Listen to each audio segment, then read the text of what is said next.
So welcome back to React JS tutorial. और ये है पार्ट 15 जिसमें हम देखने वाले टेस्टिंग। और प्रीवियस पार्ट था 14 जिसमें हमने देखा था कि कैसे हम पेज में नेविगेशन कर सकते हैं। तो आई होप सो कि आपने वो पार्ट भी देखा होगा। तो इसमें हम देखने वाले टेस्टिंग। तो चलिए बढ़ते हैं कोडिंग की तरफ। तो सबसे पहले हमें समझना है कि टेस्टिंग का मतलब क्या है। तो जैसे ही आपकी एप्लीकेशन रेडी हो जाती है तो एक स्टेज ऐसा आता है कि जब आपको फंक्शनलिटी को टेस्ट करना पड़ता है कि सारी functionality as per expectation work कर रही है कि नहीं। तो ये एक टाइप की टेस्टिंग होती है। सेकंड टेस्टिंग होती है कि जिसमें क्या होता है कि आपको यूआई टेस्ट करनी होती है कि यूआई जो आपने एक्सपेक्टेड है वैसे ही यूआई वर्क कर रही है कि नहीं। और थर्ड होता है कि जिसमें क्या होता है कि आप रिएक्ट जेएस के स्टाइलिंग और बाकी सारे जो गाइडलाइंस है वो चेक करोगे कि उसमें प्रॉपर्ली वो वर्क कर रहा है कि नहीं। तो बेसिकली इन सारी बातों का हमें टेस्टिंग में ध्यान रखना है। अब सबसे पहले कि इंटरनली टेस्टिंग कैसे करते हैं। तो बेसिकली आपको इंटरनली टेस्ट करना है तो रिएक्ट जेएस बाय डिफ़ॉल्ट आपको एक एनवायरनमेंट प्रोवाइड करता है जिसे हम जेस्ट कहते हैं। तो वो जेस्ट बाय डिफ़ॉल्ट ही रिएक्ट जेएस में इंक्लूड होता है और आप डायरेक्टली उसको यूज़ कर सकते हैं और उसमें टेस्ट केसेस भी लिख सकते हैं। तो ये फर्स्ट वे था। सेकेंड, यूआई की टेस्टिंग कैसे करेंगे। तो यूआई की टेस्टिंग के लिए आपको यूज़ करना है साइप्रस। मतलब एक ऑप्शन साइप्रस का भी है तो आप साइप्रस भी यूज़ कर सकते हैं। यहाँ पे हम साइप्रस नहीं देखने वाले हैं, लेकिन सिर्फ मैंने आपको ऐसे गाइडलाइंस दिए कि आप साइप्रस का भी यूज़ कर सकते हैं क्योंकि साइप्रस अपने आप में एक अलग से एक टॉपिक है।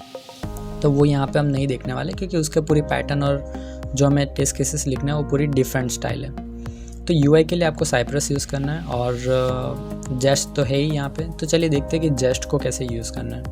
तो अगर आपको जेस्ट को यूज़ करना है तो आपको यहाँ पे एक कमांड मिलने वाला है। तो जो कमांड होगा टेस्ट, मतलब कि आपको लिखना है जैसे हम npm स्टार्ट लिखते हैं वैसे आपको npm टेस्ट करके लिखना है।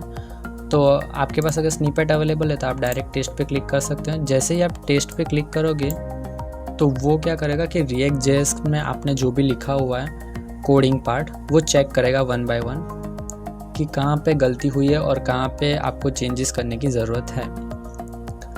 तो अगर कुछ चेंजेस होंगे तो वो आपको सजेस्ट करेगा कि यहाँ पे आपको चेंजेस करना है। जैसे कि यहाँ पे टेस्ट शूट हुआ है, मतलब कि एक फेल्ड हुआ है, एक टोटल हुआ है, मतलब एक टेस्ट हुआ है, स्नैपशॉट 0। ये सारी एक्चुअली डिटेल्स है कि जो आपको दिखाएगी कि आपको कहाँ पे चेंजेस करने हैं। तो यहाँ पे लिखा है कि unable to find an element with text. This could be because the text is broken by multiple elements. In this case you can provide a function or your text measure to make your measure or flexible. मतलब ये तो बस एक example था और ये by default ये जो टेस्ट केसेस लिखे होंगे वो वहाँ से एग्जीक्यूट होंगे, जैसे कि app.test.js वाली फाइल से। तो यहाँ पे आपको टेस्ट केसेस लिखने हैं, जो भी आपकी रिक्वायरमेंट होगी उस हिसाब से आपको टेस्ट केसेस लिखने हैं और ये टेस्ट केसेस एग्जीक्यूट होंगे और चेक करेंगे कि एक्सपेक्टेड आउटपुट आ रहा है कि नहीं। तो इस वीडियो में बस इतना ही। आई नो कि हमने ज़्यादा डिस्कस नहीं किए टेस्टिंग के बारे में, लेकिन अगर आप डिटेल में देखोगे तो आपको जेस्ट और साइप्रस देखना है। और बस इस वीडियो में इतना ही। तो मिलते हैं नेक्स्ट वीडियो में।